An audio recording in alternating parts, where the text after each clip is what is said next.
পশু বেচাকেনায় ভর করে এবারের কোরবানি ঈদের অর্থনীতির আকার প্রায় 1 লাখ কোটি টাকা। দোকান মালিক সমিতি বলছে, উচ্চ মূল্যস্ফীতির কারণে পোশাক ও সাজসজ্জার পণ্য বিক্রি কমলেও পশুর হাট ছিল চাঙ্গা। অর্থনীতিবিদরা বলছেন, কোরবানি কেন্দ্রিক পশুপালনে সমৃদ্ধ হচ্ছে গ্রামীণ অর্থনীতি। এখন জন্ম সনদ দিয়ে খোলো বিকাশ স্টুডেন্ট অ্যাকাউন্ট। নিজের বিকাশ নিজে কর।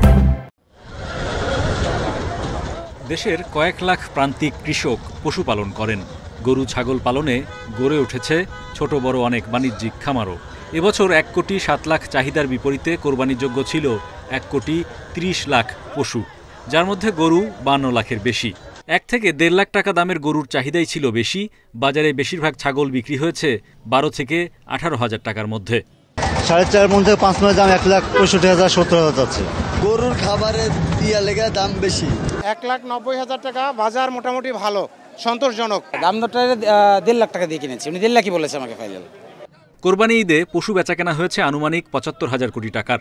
এর সঙ্গে পশু পরিবহন, খাদ্য, কসাই ও আনুষঙ্গিক খরচ 5,000 কোটি টাকা। কাঁচা চামড়া, লবণ ও শ্রমিকের মজুরি 1,000 কোটি টাকা। পেঁয়াজ, রসুন, মশলার বাজার 8,000 কোটি টাকার। ফ্রিজ, ইলেকট্রনিক্স পণ্য, পোশাক, পর্যটন ও যাতায়াত খাতে খরচ 10,000 কোটি টাকা।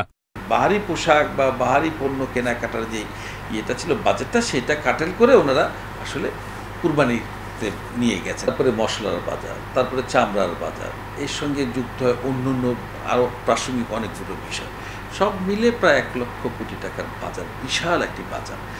উৎসবের অর্থনীতিকে চাঙ্গা করেছে প্রবাসীদের আয়।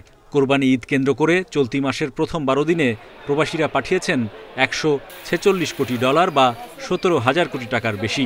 আশ্চর্য লাগে যে প্রত্যেক বছর আপনার 1 কোটির উপরে পশু জবাই হয়, তারপরে গিয়ে পরের বছর আবার 1 কোটি। এই যে 1 বছরের মধ্যে সেটা আবার রিফিল হয়ে যাচ্ছে, এটি আমি মনে করি আমাদের যারা কৃষক আছে তাদেরকে আমি অবশ্যই স্যালিউট জানাই। কারণ না হলে কিন্তু এক্সেস যদি ডিমান্ড হতো তাহলে এটি আমরা পশু পেতাম না। পশুপালনের মাধ্যমে আয় বৃদ্ধি, দারিদ্র্য বিমোচনেও ভূমিকা রাখছে বলে মনে করেন পর্যবেক্ষকরা। তাই প্রান্তিক খামারিদের জন্য সরকারি প্রণোদনা নিশ্চিত করার পরামর্শ তাদের। Hari Saha, independent news, Dhaka.